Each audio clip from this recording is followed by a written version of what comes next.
Minneapolis, St. Paul, The Fan. Hey, Paul, love the show. My 2 cents on this whole Vikings draft. I've been saying it for a couple of years. This just needs to be completely torn down. We need to look forward to 27, 28, 29. Tear it down. Get some draft capital. Make good choices. And look forward to the future. I'm sick of this competitive rebuild. Thanks for the talk back at the free iHeartRadio app. We're going to look forward to the 2024 no matter what happens. But, I mean, if there is some form of a tear down, rebuild, or whatever, 27, 28, 29, I mean, can we get looking forward to 25 or 26, like after a wonky or weird year? My man's already a half decade down the road thinking the rebuild or the teardown needs to be that significant. And it can be that significant, but it doesn't mean it needs to take that long to turn the frown upside down. Now, I wonder if, we heard at the end of, about an hour ago, Nordo dropped a Baltimore Ravens highlight with them beating the Houston Texans. And the right Jerry Sandusky, the name of their play-by-play voice, said something basically like, and the hay is in the barn. Well, organizationally speaking, for the Minnesota Vikings, I wonder if the hay is in the proverbial barn for the 2024 quarterback right now. I mean, season ends a few weeks ago. Free agency, deadlines, draft, everything we've all heard 1,000 times within the last 3 weeks. And, this is... For me, what's being broached right now, and will be quite frequently, and until there's closure on it, it's the team's A topic. And honestly, I don't think it's close. I mean, we can look at things that faltered in the secondary, and yes, they could use this Alabama kid that I was looking at over the weekend. I think he's a defensive end, maybe an edge guy. He looks unbelievable. Oh, Dallas Turner, yeah. Dallas, yeah, that's right. I couldn't think of the last name. Right, yeah, of course. Yeah, they could use him, for sure.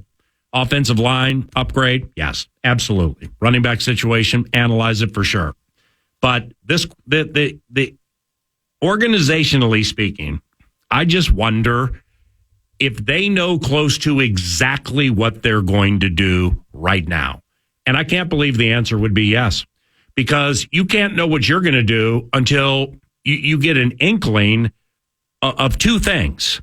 One, if we've decided the analytics and the margin rules and all of that do not add up to a quarterback who will be 36 years of age, off an injury, and we want to do something different. And we want to move.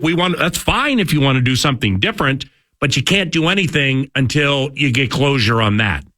And then secondly, with the 3 teams who pick 1, 2, 3, and it's with Caleb, Drake, or Daniels, or Caleb, Daniels, or Drake. I mean, being a horse racing guy for more than 3 decades, that's about the greatest cinch trifecta box. Unless a new version of a gas mask guy pops up day of draft and somebody starts to drop. But that's like a cinch trifecta box. Caleb's going to go 1. The Shane Waldron just was hired as offensive coordinator for the Chicago Bears. I'm not sure if Cliff Kingsbury has been hired yet as quarterbacks coach for the Bears, but he's going to be. And I don't even know if that's public knowledge. But he was Caleb's quarterbacks coach and passing game coordinator for USC last year. So they clear out former Vikings coach Andrew Janocko along with the OC because they're going to replace both spots. They already have replaced one. I think Kingsbury's going to be the quarterbacks coach to work with Caleb Williams. So that's like a 1-9 favorite to go first. After that, Drake, Daniels, Drake, take your pick. Who do you like? It's like a trifecta box that for $1 is going to pay $3.80. But the second part of the equation for the Vikings is if you think that, we're going to put together these whatever amount of picks, maybe this player or whatever, and get up to the 3 to get May or Daniels. Are you sure 2 and 3 want to move? Well, yeah, because we'll up the ante. Are you sure 2 and 3 want to move? They both will have or have new head coaches, and new head coaches know they're going to get 3. Just like most situations in the NFL. O'Connell coming up to his 3rd year. Kwesi Adolfo-Mensah coming up to his 3rd year. It's everybody gets, for the most part, gets 3. So you can properly analyze. Well, I mean, that can become 2 if you don't have the right quarterback. And are we sure New England, Washington, New England is even moderately interested in moving 2 or 3? I'm not. And so just consider that. And we will continue this long form talker during the course of the show today. Take some text back, some talkbacks, maybe some texts later. Whatever we don't get to today, we'll filter into tomorrow, because it's the oxymoron known as a calculated dice roll. That's an oxymoron. It's a dice roll. I mean, you can have all the wonderful pieces of film, background information, everything you want on Caleb Williams. He's a rookie about to embark on defeating men. It's not a cinch. There is some dice roll to it, but it's very calculated, which in its own right is an oxymoron. And the quarterbacks are going to go 1, 2, 3. So there's a common thread here with these divisional round games, into which we'll dive maybe somewhere during the course of News Due Nord or the final hour. But stick around for that, because I think we have some good thoughts about the approach to the Minnesota Vikings with their quarterback position for 2024. Speaking of quarterbacks, former National Football League MVP Rich Gannon joins 9 to noon around the corner. But first, The Fan, along with the Big Ten Conference, want to give you a chance to put $1,000 in your hand with the National Cash Contest. Just go to KFAN.com, enter the keyword green, and you might win $1,000. KFAN.com is the website. Green 3. The Fan.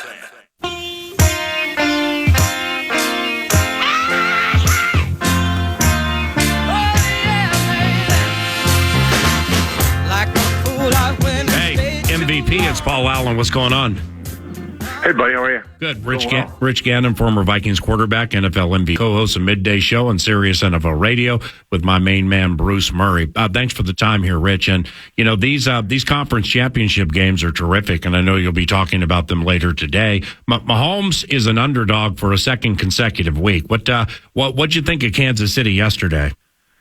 I just tell you, they're a resilient group. I mean, when you think that they're down and out, you look at the season that they had, the talk all season long was their offense is just struggling a little bit. They're dropping a lot of balls. But, I think you look at a team that's for the 6th straight year will be a representative in the AFC Championship. I think it speaks volumes about the type of player that Patrick Mahomes is, the type of coach, and really the type of play caller that Andy Reid is. They've got a good defense. And I think that offensively, they kind of found the rhythm yesterday. Isaiah Pacheco ran the ball hard. Travis Kelce got going a little bit. And, of course, Patrick Mahomes does what Patrick Mahomes does, makes big plays in critical situations. Why can't Buffalo get over the hump? Is it as simple as they keep running into Kansas City? I think some of it has to do with that, PA. I also think that they're so dependent on one player. I mean, you look at Josh Allen yesterday. I mean, his desire and willingness to put his body on the line and really pull it down and run with the ball, I think makes him so unique. Not a lot of quarterbacks want to do that or are able to do that physically. But, when he's off a little bit, they struggle. I thought he played really well yesterday. I think you look at how many injuries they had on the defensive side of the ball at key positions, particularly that linebacker position. I think Kansas City played a little bit better in a critical situation. And, it came down to a kick and an opportunity late. Look, there's an opportunity for Josh Allen to take the ball down the field at the end of the game there and score a touchdown. And I think when you play against a quarterback like Patrick Mahomes and you leave any time on the clock, or you're going to be dependent upon your field goal kicker, sometimes you get what you get. I think the Bills are a really good team. I think they really turned a corner when they were 6-6. I think Sean McDermott's got to feel frustrated because they keep running into the Chiefs and it doesn't turn out the way they'd hoped. What do you think of Jordan Love? He throws off his back foot so much, MVP. Well, I just think you look at the evolution of a really fine young player, and I think you look at the numbers PA and what he has done in his last 10 starts, I think it's incredible. I think he's protecting the football for the most part. Obviously, the interceptions against the 49ers hurt him, but this kid's going to be a really good player. I think he's got a lot of arm talent. I think he's athletic. I think he's matured as a young player. I think the team got better in the second half of the season. And I think he's got a lot of upside. I think he's got a really good coach in Matt LaFleur, who I think sees the game through the eyes of the quarterback. And look, this kid's going to be a good one. I mean, I really saw a lot of improvement from Jordan Love this season. Yeah, as did I and everybody else. But the back foot situation. I mean, I would imagine when you got into the NFL out of Delaware. Now you weren't a first round pick like him, but nevertheless, there were mechanical things on which you needed to work. You don't believe the frequency of these throws from his back right foot are a problem? No, I mean, certainly they are. It's not something we teach or coach, and that's something you want to see at the quarterback position. There's certainly times in a game when you get pressure up inside, or you've got a free rusher off the edge where you're trying to make a throw down the field. I mean, the touchdown throw that he made against Dallas versus Blitz was a good throw. It was off his back foot. But, yeah, I think there's too much of it. I think there's a little bit of reckless play when you look at the throw he makes at the end of the game against the 49ers where he's running to his right, throws back across the field. I mean, that would have been intercepted by at least two players and maybe even the third player. Just a really poor decision. I think part of playing that position is learning through experience. I mean, that's a bad decision in a critical situation, an area where he can get better. But P, I think when you look at where he's at, I think you look at his arm talent, I think you look at his athleticism, I think you look at his competitiveness. He's got a lot of the qualities and traits that you like at that position. Rich Gannon, former NFL MVP on the 9 to Noon show. A couple more takes here. He does radio for Sirius NFL Radio with main man Bruce Murray, and those are that's middays on weekdays. Rich and Bruce Murray. Now, what do you think of Lions and Niners? You give the kiddies much of a chance? 7-point dogs. I do, only because of what they've accomplished. I mean, they've won 14 games so far. I think Jared Goff is really playing well. And I just think you look at David Montgomery and Jahmyr Gibbs. I mean, they've got two backs that can smack it up in there. Amon-Ra St. Brown, very talented. My concern is their defense. Their defense played a little bit better down the stretch, but their pass defense, PA, is an issue. And I don't know if they can hold up against the 49ers, although I would say this. You look at Brock Purdy, he struggled, certainly in the weather last week. Don't know what the weather's going to be like this week in Santa Clara. But I think the Lions can go in there and give them all they can handle. It should be a good one next weekend. Has Baker Mayfield officially resurrected his career? I think he has. I think when you look at what the kid went through, I think he's been humbled by the experience, PA. I think he was a bit arrogant. I think he was a very cocky guy. I think going through the experience he went through in Cleveland, basically being shown the door. He goes to Carolina and struggles down there. They show him the door. He goes to the Rams to finish up the season last year. And then he goes to Tampa this summer, and they basically tell him, you got to compete for the starting job. I think he won over the hearts of the folks down there in Tampa. I think he's earned the trust and respect of the players and the coaches.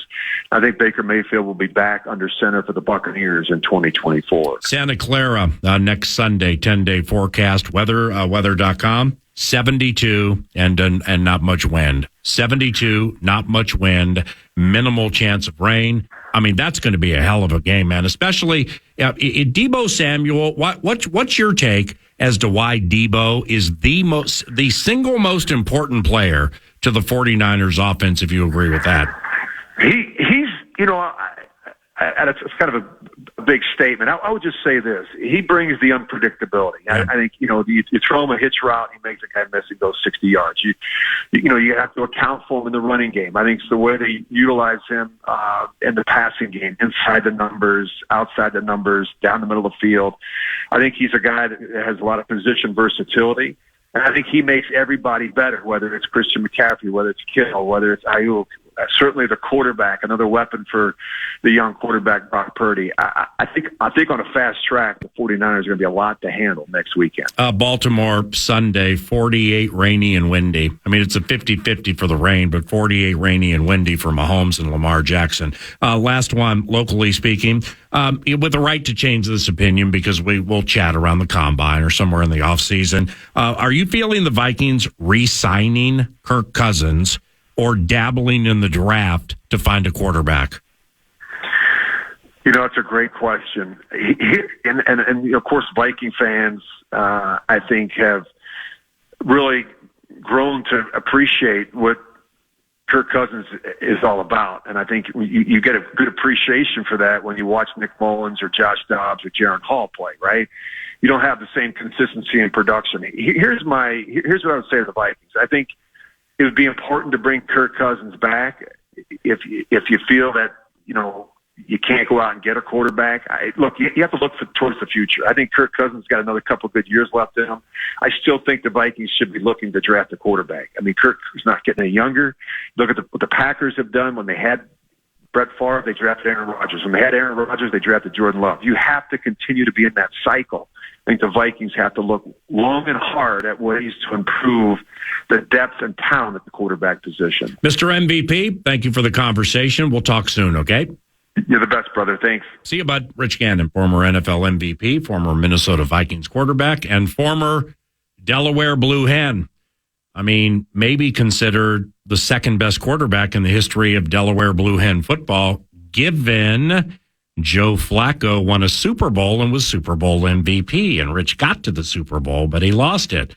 Flacco, Gannon, Flacco, take your pick. Who do you... KFAN, The Fan. Time for the Wild File. And the Wild File is always brought to you by Pronto Heating and Air. Minnesota Wild, on a gauntlet of a road trip, starting with Tampa, then it was Sunrise, Florida, and then Carolina. And it was Kirill Kaprizov carrying the entire team on his back. Set up for a one-timer, blocked in front by Faber. The puck chiseled all the way down, rolling to the empty net. Yes. They score! With 2:01 to go, the Wild have pulled in front 4-2. Yes. And here's the final in Carolina. 5 seconds to go. Duhaime clears off the boards, held in by Chatfield, but the Hurricanes are going to run out of time. The Minnesota Wild have won back-to-back games, 3 of their last 4 as they storm off the bench to celebrate with Philip Gustafson, who makes 40 saves here in the Wild's 5-2 win from PNC Arena. Yeah, it's Joe O'Donnell, Tom Reed on the call. I'm glad he mentioned the performance by Gus Bus in those 40 saves. But the key in all of this is the Wild took 2 of 3 in the road trip, and it was 5 goals by Kirill in the last 2 games that helped them get over the finish line with the wins. And now the Wild come back home for 3 this week, starting tomorrow with the Capitals. Then they'll have Nashville on Thursday and the Ducks on Saturday. And you can listen to The Fan this week, 9 to noon. Weekly appearances, of course, not only by Wild head coach John Hines, but we intend to get some Russo radio in the mix, Michael Russo of The Athletic as well. We're your home for Wild hockey, The Fan. That's the Wild File, brought to you by Pronto Heating and Air, ProntoHeat.com. Congrats to the Minnesota Wild. Good way. Welcome back 9 to noon to kick off News du Nord. News du Nord is brought to you by The Casino. Not just a casino, but The Casino at Canterbury Park. CanterburyPark.com. It's poker, blackjack, table games all year round. Bingo tomorrow night. And live racing kicking off again in the spring. The website once more is CanterburyPark.com. And I want to start with the Minnesota Timberwolves. Now, the Minnesota Timberwolves were at it over the weekend, and they're back at it tonight. And they have the Charlotte Hornets in town. But jumping back briefly to Saturday night, they just didn't do enough to win, and here's the head coach talking about it. Defensively, for the most part, we did a good job. I thought we played real well, other than a lot of free throws. But you're not beating good teams with 21 turnovers, particularly the way we turned it over. Yeah, and that was the key marquee matchup at Target Center. SGA goes off. You mostly hold everyone else in check. It's the turnovers and the shooting. Mike Conley, 1 of 11, including 1 of 9 from deep. Here's Rudy Gobert. Conley, he'll get it back. It's basketball. He had a lot of great shots. They didn't go in. But, I like the way I thought he had some great shots, so I know he's going to make them when we need them. And Anthony Edwards, who typically leads the team in scoring, leads the vibe with this entire operation. He also led the team with 5 giveaways, and he says he's got to stop that. Look in the mirror, because it's me who generate most of the turnovers, so you got to look in the mirror. I'm going to figure out a way to stop turning that over, I promise. Yeah, for sure. I'm definitely looking at film, trying to figure out what am I doing. But like I said, majority of it come from me trying to make the right play. It's not really there, so I'll be better. Yeah, painful in some ways. Bright lights were brightest at Target Center. You have the lead into the fourth quarter, and you find yourself on the losing end of things. 102-97 was the final. And you get a week to kind of recalibrate and beat on teams like the Hornets because you're at OKC next Monday. So it's Hornets tonight, which are a 9-win team. You're 14.5-point favorites over them. Feast on that. Then you go on the road. Wizards and Nets back-to-back Wednesday, Thursday. Saturday in San Antonio with the Spurs. Then another battle with the Thunder next Monday in OKC. Let's get some W's this week, PA. LaMelo Ball is back for the Charlotte squad. So he's fun to watch if you're looking for something to do tonight. They have rookie Brandon Miller. I think he went to Arizona. He's also quite talented. So they have a couple of decent players. But overall, should be a victory for the Timberwolves tonight. Back to Saturday. Gilgeous Alexander, beloved SGA. I don't really know what his nickname is or if he has one, but calling him Double A would not be a bad idea. SGA is anti-analytics. All right. He doesn't hit a lot of threes. He's not known for his 3-point shooting prowess. So therefore, just too many intermediate shots, too many shots within 10 feet from the basket. It's just long term. It won't work out for beloved SGA. He's unstoppable when he gets into the key. He's unstoppable. And I've seen him enough against the Wolves or seen him enough, period. He has so many moves when he gets into the key. Now, when you get into the key to the paint, generally speaking, who are you seeing? The trees, like Stifle. So they're easier to get around with the up and under and things like that. But he's an intermediate in guy who is lethal with his ball handling and the way he handles that intermediate game. Secondly, now this is not preposterous statement type material. Not that I care, or not that anybody would care about the context of what somebody else says. Lou Dort is a problem for Anthony Edwards. All right, and this is not the first time that I've seen this. It's in big spots and in certain situations on inbounds plays. Lou Dort, who is every bit as strong and physical as Anthony Edwards, he singles him up, and then they call the pick, and if Dort doesn't get over or under or through the pick, well, now we're in business. But kind of like last year or when the Wolves faced the Memphis Grizzlies and this Xavier Tillman came in, this beef eater, looks like a football player, started giving people problems with the way he played. Lou Dort is kind of like that with OKC and Anthony Edwards. It's not a full game thing. It's a situational thing.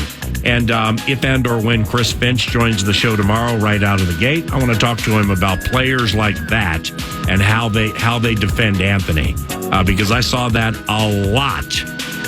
Middle of the fourth quarter on Saturday night. Lou Dort did a good job. Wouldn't it just be shea butter? I mean, because he's smooth, right?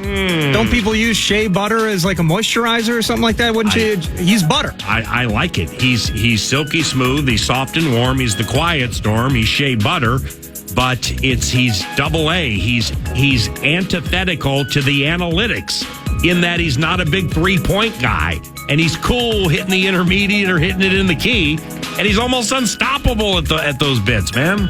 He's shea butter. Yeah, SGA.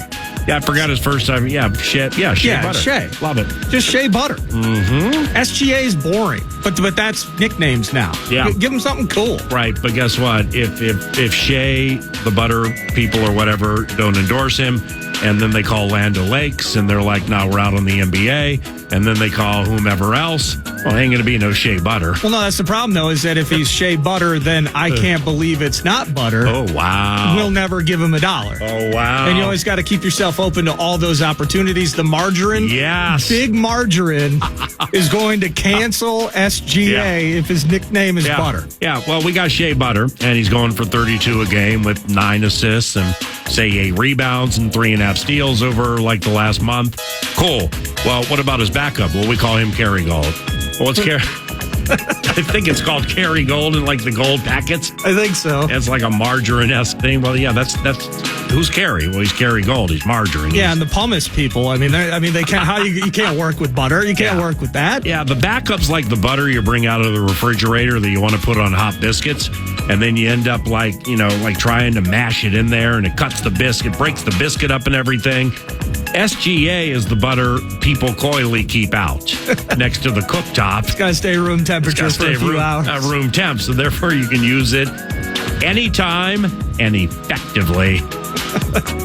To the NFL, I want to jump back to the Chicago Bears because you mentioned it briefly at the beginning of the hour, talking about Shane Waldron. So Shane Waldron has been the offensive coordinator for the Seahawks the last few years, and now it sounds like a deal is being finalized, if it hasn't already been finalized. Shane Waldron replacing Luke Getsy as the offensive coordinator for the Bears. Is that Kingsbury thing I blurted?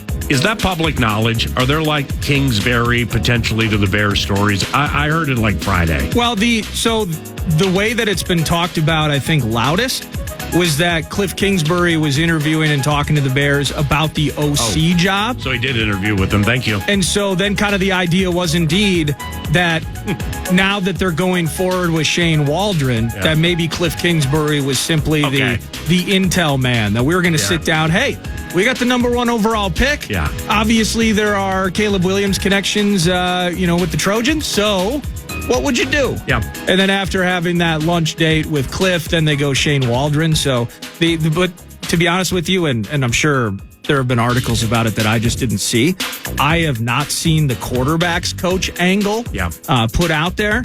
And I think he takes it. And that's his route back into the NFL, right? Well, where was he trying to go? Remember when he gets fired? Baltimore, maybe, with Harbaugh? Well, he gets fired from the Arizona Cardinals. Yeah. Well, he went to Thailand immediately for 2 months. Yeah, there it is. By himself. I'm turning the phone off and going to Thailand. Yeah. Well, I think just reading that sentence of Cliff Kingsbury is going to clear his mind and head to Thailand for 2 weeks to 2 months. It tested my faith. I had to stop reading the story right there, just wondering, what's next? How's he going by himself? I thought he may have had a young female companion potentially join him on that journey of self-exploration and to get himself back to neutral so that he can return to coaching. But it'd be a good step back into the NFL. And the flight attendant just called us butterballs. Well, I mean, you butterballs are cracking me up. I got to lose some weight. Yeah, I understand. Butterball, though. I mean, I'm running 10 over here right now. It's generally speaking early part of the winter and the Vikings off season. That sends me to an incessant amount of candy eating. Yeah, it's just the time of year, yeah. Which is happening right now, but Butterball? Mexican Jello and just the whole thing. Yeah, that seems a little stringent. Well, it's better than Stink. It's better than Juice Box. What about Jelly Roll? I thought of a new one for you this morning. Driving to work, because I often think about new nicknames for you. That's another one that I probably would wouldn't appreciate. That's another one bites the dust. We'll continue to workshop that. The interesting part of that. What's next? Do you think for Andrew Janocko? I don't know. That's a good question because he's a super nice guy, very good at what he does, and he's been in the league for a number of years, and he's coached everything, all the spots, right? Mm-hmm. Now, this is a sad part of the year. Okay. At least since you went down this road asking me about an obscure coaching name and what's next. Well, then I'm going to get more obscure. It's a tough time of the year because, I've never been to the Senior Bowl, but I hear at the Senior Bowl beginning in a couple of weeks or whatever. Yeah. That you got a lot of coaches walking around hotel lobbies. Can't get into the stadium to be where it's just like that. I always used to be able to get, now I can't get in the stadium. And they basically have name tags, have scheme, will travel. Right. So it's kind of sad from what I hear. It's less at the combine, but I've seen coaching friends of mine at the combine who are unemployed looking for work. And then thirdly, relationships. How are we going to put this? Relationships that can be age old, well, they're greatly tested when you need something. Because it's like somebody lands a head coaching job here, somebody lands a coordinating job there, somebody lands a general managerial job there, and you're out. And then you call, and they don't call back. And I thought we. Yeah. I mean, I had a lot going on the last couple of days. You know, this guy's out, this guy's in. I got everything going on with kids. And how are the wife and kids? All right, so any vacation you're about?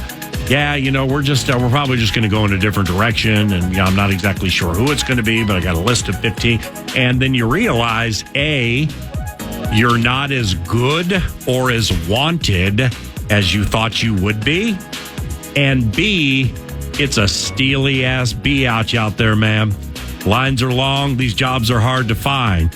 And when you're looking to get back into the preferred one you desire, and you think you got it all lined up because of, like, say, a decade-related relationship, and then all of a sudden you get left on red, or they haven't called you back in 3 days.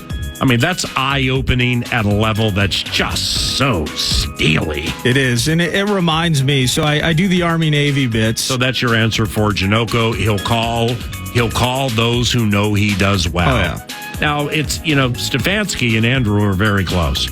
And Kevin has some openings. I can't say Janocko is going to be the offensive coordinator, but they have Bill Musgrave on that staff too. So that's just how it works. Who is that? Alex Van Pelt? Yep. Is he out? He's out. Okay. It comes to a point where it doesn't matter where you want to go. It matters who will have you. And so that's it's I don't know, man. I always feel bad for some people this time of the year. Oh, I do too. And I was gonna. It harkens back to doing Army-Navy with Guardsy and Gene Chizik. Now, these people, when they're in the limelight, also obscure from a head coaching name. I get it. Yeah, was it Carolina? Auburn. Oh, so right, my bad. So we're doing Army-Navy, and Gene Chizik at the height of the coaching world in 2010, when he takes Cam Newton for all the Tostitos, 14-0, and they win the national title. And I think he's out like 2 years later. And I think maybe North Carolina, I think you're right. He may have coached there, etc. But to see him 2 years after they win the national title, or 3 years after, it's Guardsy and I doing Army-Navy. He doesn't have a job, and we're all on this bus for Radio Row going to a comped USAA dinner at Fogo de Chão. And he's sitting there on the phone with his wife like, it's really a great time. And, just love the festivities. It's an awesome weekend. How are the kids doing? All of that. And I'm just thinking, I've seen that guy on the sidelines. I've seen him on a podium hoisting the national championship trophy.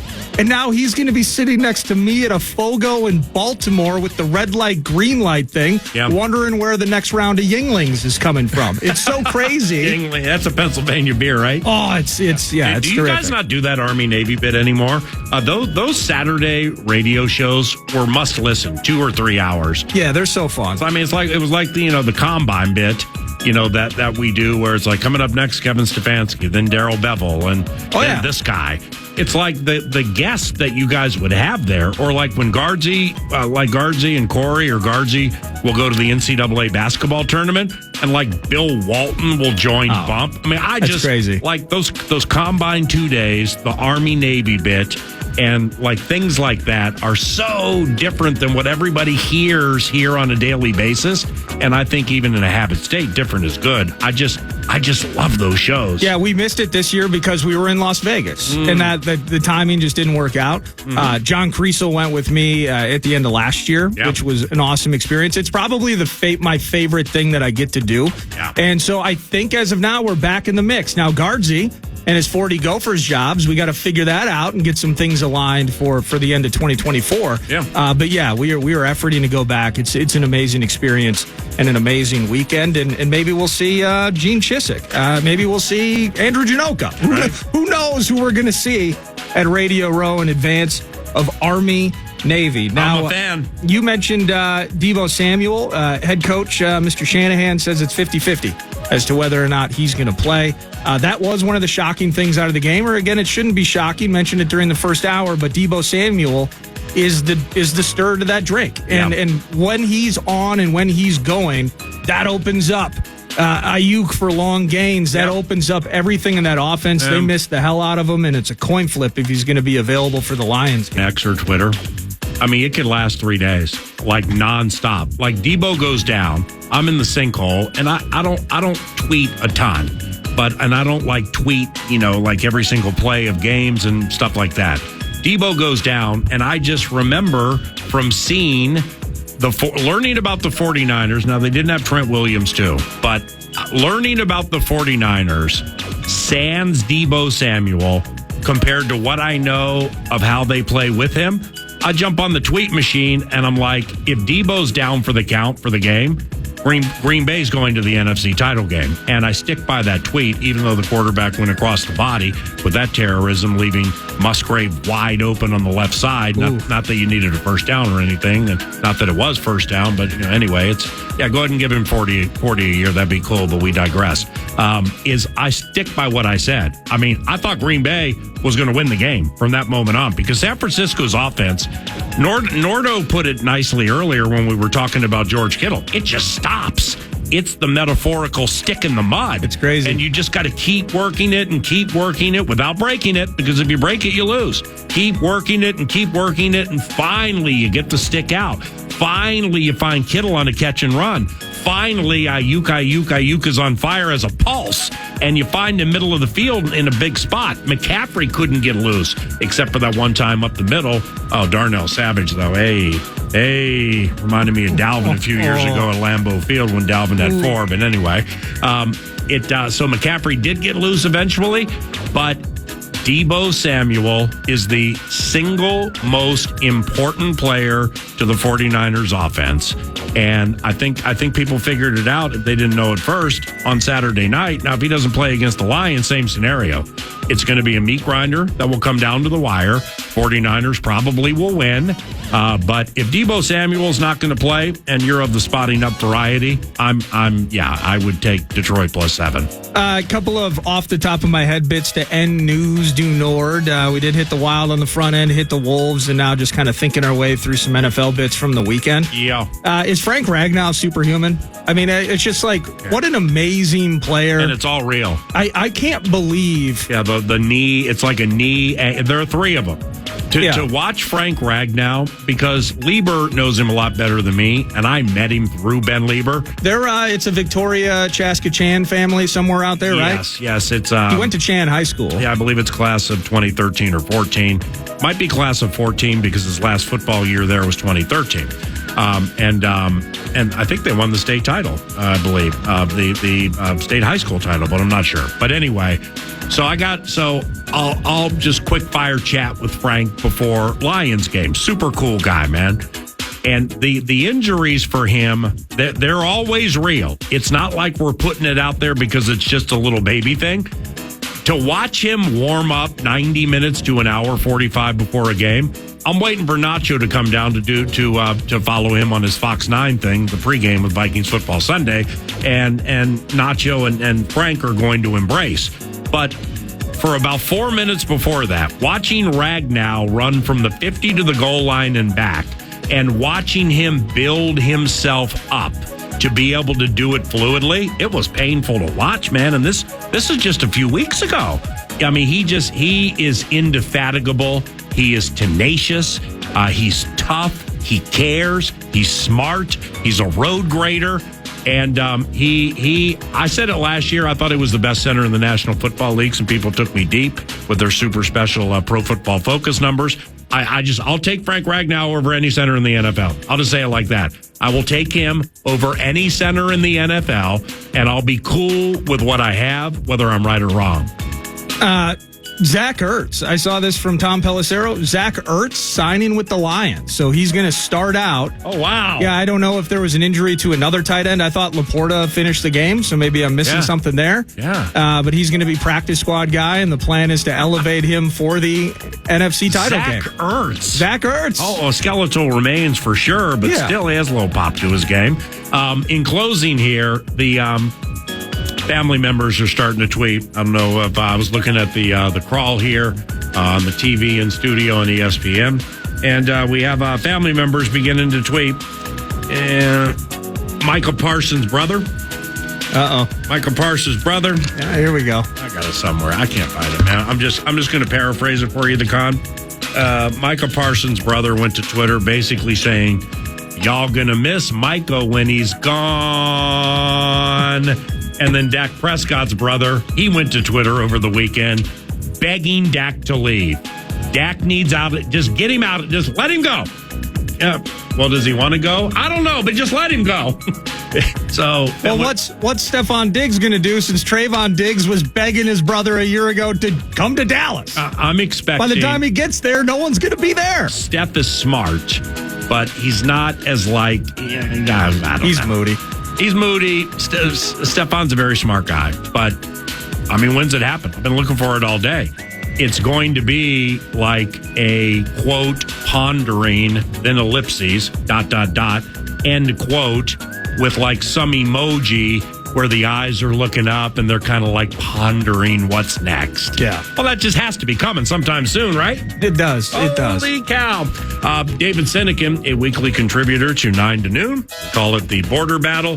My hippie brother joins around the corner to talk about the Green Bay Packers loss at Santa Clara. Then after that, we get back into the Vikings and the top 3 picks in the draft. And those who have the opinion, if you don't believe you're going to be picking around 11 frequently or really anywhere in the near future, well, doesn't that mean you have to do this? We're going to get back into that and take some talkbacks and some text messages. We'll do all that when we return to your favorite radio station, FM 100.3. The kids call it KFAN.